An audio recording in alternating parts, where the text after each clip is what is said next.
ఒరే దరిద్రులారా, మీరు చేసే పెంట వల్ల మా కుటుంబం పరుగు పోతుంది, ఇక్కడితో ఆపేసేయండి అని ఒక సారాంశంతో ఎవరికి చెప్పింది ఆవిడ? ఈ పాస్టర్లకే చెప్పింది. ఆగారా? వాళ్ళు డే 1 నుంచి వాళ్ళు సైలెంట్ గానే ఉన్నారు. ఫ్యామిలీ వాళ్ళకు ఒక క్లారిటీ ఉంది. బహుశా ఈ మద్యం అలవాటు ఉందనే విషయం వాళ్ళకి ముందే తెలుస్తుంది కదా. వాళ్ళు బయటికి వెళ్ళినప్పుడు డ్రైవ్ లో ఉన్నప్పుడు కూడా ఈ తాగే అలవాటు ఉందేమో, అలా తాగి ఇలా చేసుకున్నాడేమో. బహుశా ఆ క్లారిటీతో వాళ్ళు సైలెంట్ గానే ఉన్నారు. నేను ఎక్కడితో వదిలేయండి, కుదరదు, ఎంక్వైరీ చేయాల్సిందే అన్నారు. మొత్తం సీసీ ఫుటేజ్ తో సహా వచ్చింది. ఎక్కడితో కుదరదు, హైదరాబాద్ లో ఎక్కడెక్కడ దగ్గర తేండి అన్నారు.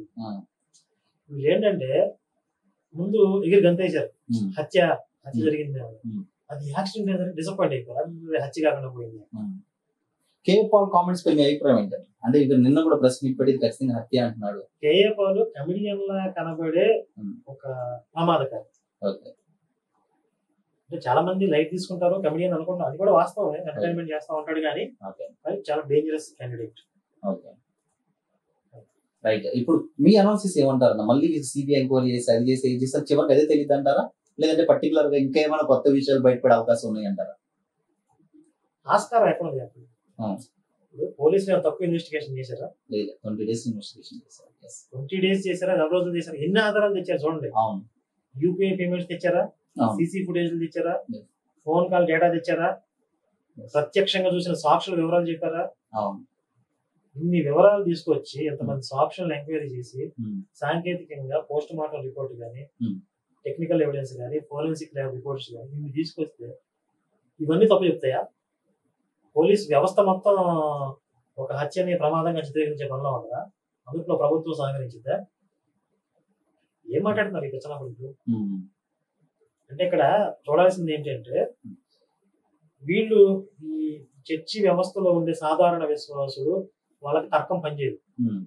వాళ్ళకి ఎప్పుడైతే మీరు చర్చికి వెళ్ళారో మీ చిప్ ఆఫ్ అయిపోతుంది. కాబట్టి అక్కడికి వెళ్ళిన ప్రతి ఒక్కడికి కూడా చిప్ ఆఫ్ అయిపోతుంది. ఆ పాస్టర్ ఏం చెప్తాడో దాన్ని ఫాలో అవడమే తప్ప గుడ్డిగా వీళ్ళకి ఆలోచన అనేది ఉండదు. వీళ్ళేంటి, వీళ్ళు అత్యంత ప్రమాదకరమైన కుట్రదారు. ఈ పాస్టర్ అంటే బుర్రలేని ఒక గుడ్డి గుర్రని నడిపించే ప్రమాదకరమైనటువంటి కుట్రదారు. 2 డేంజరస్ ఎలిమెంట్స్. వీళ్ళకి బుర్రలేదు, వీడికి కుట్ర. ఈ కుట్ర ఉన్న వాడి చేతిలో ఈ బుర్రలేని ఉన్నారు. ఈ కుట్రదారుడు ఏం చేస్తాడు? ఈ బుర్రలేని సమూహాన్ని గవర్నమెంట్ మీద కనదోలుతాడు, హిందూ సమాజం మీద కనదోలుతాడు, దేశాన్ని తగలబెట్టండి అని చెప్తాడు. వాడు దేనికైనా వాడతాడు.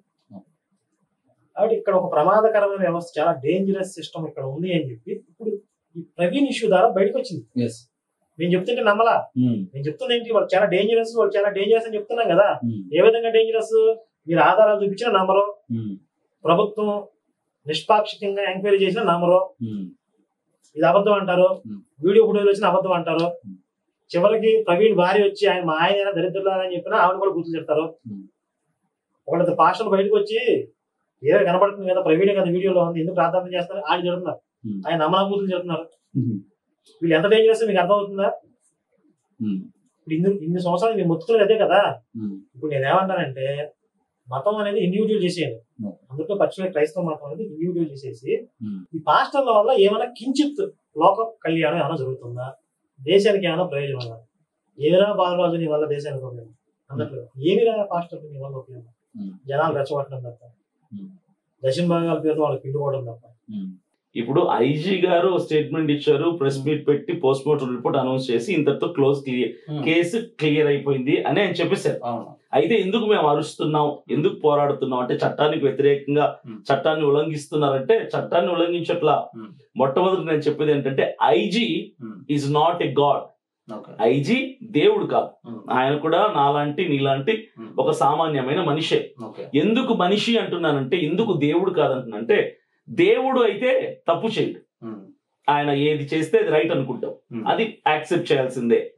మనిషి కలెక్టర్ అయినా, మనిషి ఐజీ అయినా, మనిషి పాస్టర్ అయినా, మనిషి ఎవరైనా సరే, మనిషి అన్నవాడు కొన్ని పరిస్థితులను బట్టి, కొన్ని సందర్భాల్లో, తప్పనిసరి పరిస్థితుల్లో కొన్ని పొరపాట్లు చేయాల్సి వస్తుంది. సో మేమనుకుంటుంది ఏంటంటే, ఐజీ గారు ఇచ్చిన స్టేట్మెంట్ తప్పు అని అంట్లా, ఆయనకు పైనుంచి ప్రెషర్ ఉంటదేమో, ఇటు క్రైస్తవుల నుంచి ప్రెషర్ ఉంది, అటు నుంచి ఇటు నుంచి రెండు ప్రెషర్స్ ని తట్టుకోలేక ఆయన ఏదో ఆయనకు వచ్చినటువంటి పోస్ట్ మార్టం రిపోర్ట్ ని ఆయన చదివేశారు. ఇక్కడ ఆయన తప్పు కాదు. మేము టోటల్ గా తిరగబడుతుంది కానీ, ప్రశ్నిస్తుంది కానీ, ఉద్రిక్తంగా అడుగుతుంది కానీ, ఉద్రేకంగా గవర్నమెంట్ ని అడుగుతున్నాం. ఐజీ గారిని కాదు, గవర్నమెంట్ అడుగుతున్నాం. అంటే గవర్నమెంట్ మీద మీకు నమ్మకం లేదా? నమ్మకం ఉంది, కానీ ఇప్పుడు నమ్మకం పోతుంది. ఎందుకంటే ఈ రోజు అక్కడ ప్రవీణ్ పగడాల గారు కాదు అని మేము గొంతు చింపి 20 రోజులు అరిచాం. అక్కడ ప్రవీణ్ పగడాల గారే అనటానికి ఒక్క ప్రూఫ్ చూపించలేం. అక్కడ చనిపోయలేదు, ఆయన చనిపోయిన స్థలంలో అది యాక్సిడెంట్ కాదు, అది హత్య, క్రూరంగా కిరాతకంగా చంపారు అని మేము చెప్తున్నాం. కానీ ఇది యాక్సిడెంటే అనటానికి ఒక్క ఆధారం చూపించాల. అక్కడ ఆయన మరణించిన ఆ ఇన్సిడెంట్ కి ఎగ్జాక్ట్ రోడ్ కి ఆపోజిట్ లో నయారో పెట్రోల్ బంక్ ఉంటది. అక్కడ 3 సీసీ కెమెరాలు ఉంటాయి. ఫ్రంట్ సీసీ కెమెరా ఫుటేజ్ కనుక మనకు దొరికితే ఆ సీసీ ఫుటేజ్ లో క్లియర్ గా మనకు కనిపిస్తుంది, ఎగ్జాక్ట్ ఆయన చనిపోయిన స్థలానికి ఆపోజిట్ లో ఉంటది. కానీ పోలీసులు 3 సీసీ కెమెరా ఫుటేజ్లు తీసుకెళ్లి సైడ్ కెమెరా ఫుటేజ్ రిలీజ్ చేస్తారు. అది కూడా 30 సెకండ్స్ మాత్రమే. నేనేమడుగుతున్నాను మొదటి నుంచి, ఫ్రంట్ సీసీ కెమెరా ఫుటేజ్ ఇవ్వండి, అది కూడా సాయంకాలం 5 గంటల నుంచి తెల్లారు 5 గంటల వరకు 12 గంటల ఫుటేజ్ మాకు ఇవ్వండి. మీ దగ్గర ఉంది కదా, తీసుకెళ్లారు అని నేను కన్ఫర్మేషన్ కూడా చేసుకున్నాను. నయారో పెట్రోల్ బంక్ వెళ్ళి అక్కడ మేనేజ్మెంట్ తో మాట్లాడితే పోలీస్ డిపార్ట్మెంట్ వాళ్ళు వచ్చి 26వ తారీఖు తీసుకెళ్లిపోయారు సార్ అని వాళ్ళు క్లియర్ గా చెప్పారు. మీ దగ్గర కలెక్ట్ చేయబడినటువంటి ఆ విజువల్స్ ఏవైతే ఉన్నాయో ఎందుకు మేము అడుగుతున్నా బయట పెట్టట్లేదు? ఉన్నాయి కదా, మేము మిమ్మల్ని ఏమి కొండ మీద కోతిని తీసుకురమ్మంటలేదు, లేని సృష్టించమంటలేదు. సీసీ ఫుటేజ్ తీసుకెళ్లారు, అవి మాకు చూపించండి అంటున్నాం. ఎందుకు చూపించట్లేదు? వీటన్నిటి వలన మీరేదో పోస్ట్ మార్టం రిపోర్ట్ లో యాక్సిడెంటే, డ్రంక్ అండ్ డ్రైవ్ లో చనిపోయాడు, సెల్ఫ్ యాక్సిడెంట్ చేసుకున్నాడంటే మాకు నమ్మకం ఎందుకు కుదరట్లేదంటే మేము అడిగినవి ఏవి కూడా మీరు రుజువు చేయట్లేదు ఇంతవరకు. కాబట్టి మేము ప్రభుత్వాన్ని నమ్మటం లేదు. ఈ ఒక్క విషయంలో మాత్రమే